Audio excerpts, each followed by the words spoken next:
Hello everyone, welcome back to my channel. আমি শ্রাবন্তী, আর শ্রাবন্তী ব্লগে জানাই তোমাদের অনেক অনেক ওয়েলকাম। প্রতিদিনের মতো আবার একটা নিউ ব্লগের সাথে চলে এলাম। তো তোমরা কেমন আছো? আশা করি ভালো আছো, আমিও অনেক ভালো আছি। তো এখন বাজে 10টা, আর 10টা থেকে ব্লগটা স্টার্ট করলাম। তো আমার স্নান হয়ে গেছে, এই দেখো, তারপরে চলে এলাম তোমাদের সামনে। আর তারপরে তো এখন বেজে গেছে 11টা। আর আজকে নন্দিনীর বাবা সকাল সকাল চলে এসেছে বাজার নিয়ে। আর আজ তো জানো সানডে, আর সানডে মানেই তো সুন্দর সুন্দর গরম গরম পরোটা। দেখো তরকারিটা হেভি ডিলিশিয়াস, দেখেছো? এর ভেতরে ছোলা, বাদাম, কাবলি ছোলা, তারপরে এই দেখো বড়ি দিয়ে দারুণ একটা সবজি বানায়, সাথে পরোটা। তো এটা এখন আমরা সকালের ব্রেকফাস্টে খেয়ে নেব, কারণ সকালবেলায় উঠতে দেরি হয়ে যায়, তারপরে কাজকর্ম গুছিয়ে রান্না করা সম্ভব না। তাই প্রত্যেক সানডেতে তোমরা তো জানোই আমরা খাই এই গরম গরম পরোটা। তো এই পরোটাটা কিন্তু দারুণ টেস্ট। তো তোমরা না খেলে বুঝবে না এত টেস্ট। আমি কেন বলি বলো? হুম। তো দেখো নন্দিনী এখন কেমন করে খাচ্ছে। ও তো দেখে ইউটিউবে ইটিং শো, তো সেরকম করে খাচ্ছে আর অভিনয় করছে। দেখো মুখে কি করে নিচ্ছে, দেখো দেখো একটু, এই দেখো।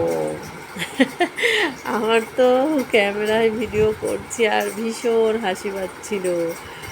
তো হয়ে গেল সকালে পরোটা দিয়ে ব্রেকফাস্ট। আর তারপরে দেখো আমি নিয়ে নিয়েছি আম, আর এটা হচ্ছে হিমসাগর আম। তো এখন একটু আম খেয়ে নেব। আর এত পরিমাণে দিনে আম খাই কি বলবো, দিনে প্রায় 7-8টা খেয়ে ফেলি।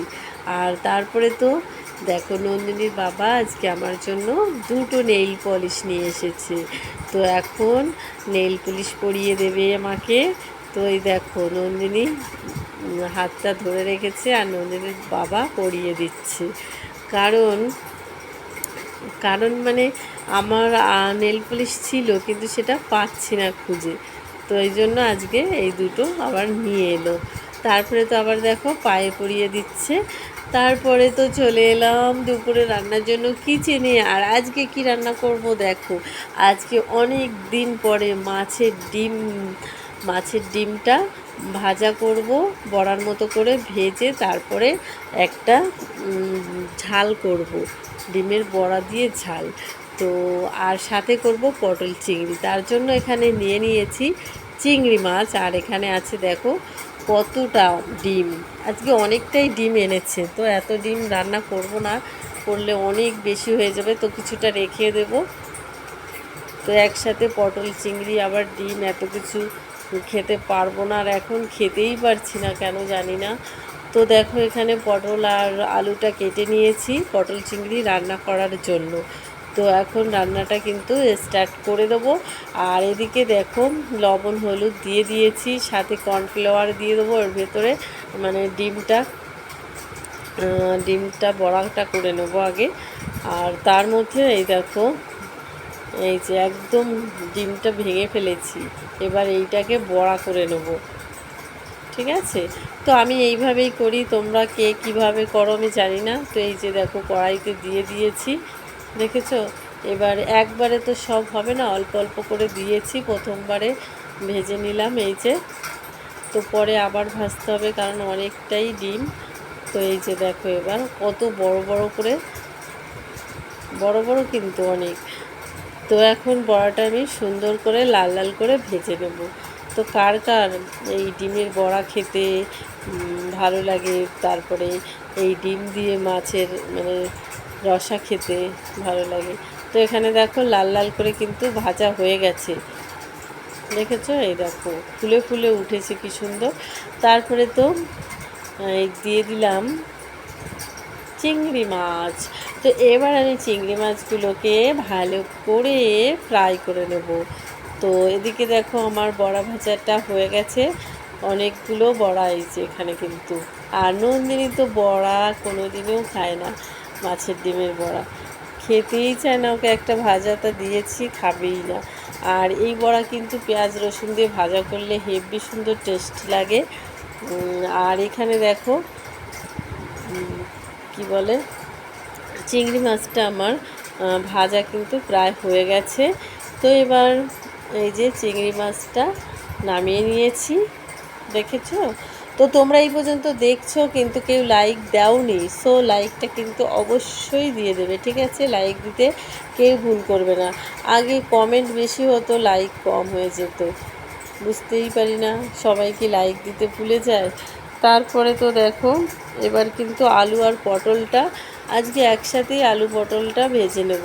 আলাদা আলাদা করে করতে গেলে অনেক টাইম লাগে, তো সেই জন্য তেল বেশি করে দিয়ে তারপরে জিরে তেজপাতা দিয়ে একবারে ফোড়ন দিয়ে দিয়েছি, আর তারপরে সব মশলা একসাথে দিয়ে দিলাম, কারণ প্রচুর শর্ট টাইম, এখন বাজে একটা, রান্না করতে করতে অনেক টাইম লেগে যাবে। তারপরে তো আমার কষানো হয়ে গেছিলো, হয়ে যাওয়ার পরে এই যে আমি এবার কিন্তু জল দিয়ে দিলাম। তো দেখো জল দিয়ে দিয়েছি, তারপরে আবার রান্নাও প্রায় অনেকটা হয়ে যাবার মতো, এই যে দেখো।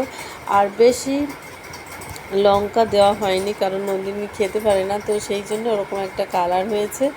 আর এবার কিন্তু দেখো মাছের ডিমটাও দিয়ে দিয়েছি, এবার এটাকে ঝাল রান্না করব। তো ঝাল বেশি দেওয়া হয়নি, নন্দিনীর বাবাও এখন বেশি ঝাল খেতে পারে না, একটু ঝাল বেশি দিলেই বলবে এত ঝাল হয়েছে, সেই জন্য এখন একটু কমই ঝাল দিচ্ছি। তো আর ঝাল কম দিলে দেখবে লঙ্কা গুঁড়ো কম দেওয়া হয়, তো সেই জন্য কালারটাও বেশি একটা আসে না।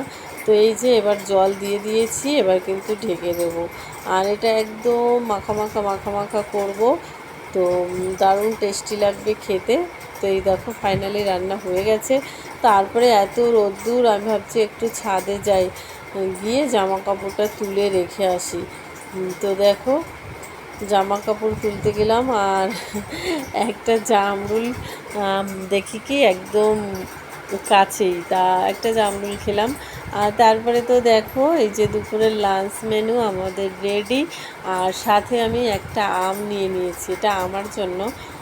নন্দিনীর বাবা আবার আমার আম ছোলা পছন্দ করে না, কারণ আমি আবার আমের গায়ে অনেকটা আম লেগে থাকে, সেইগুলো করে কি ফেলে দিই, সেই জন্য নিজেই ছুলে নেয়, তো সেই জন্য ওনারটা আর করে নিই। তো এই যে লাঞ্চ আমাদের রেডি, এখন কিন্তু খেতে বসে যাব।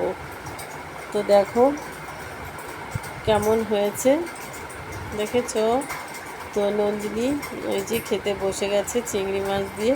তো নন্দিনী একটু চিংড়ি মাছটা ভালো খায়, কিন্তু অন্য মাছ আবার খেতে চায় না খুব একটা ভালো।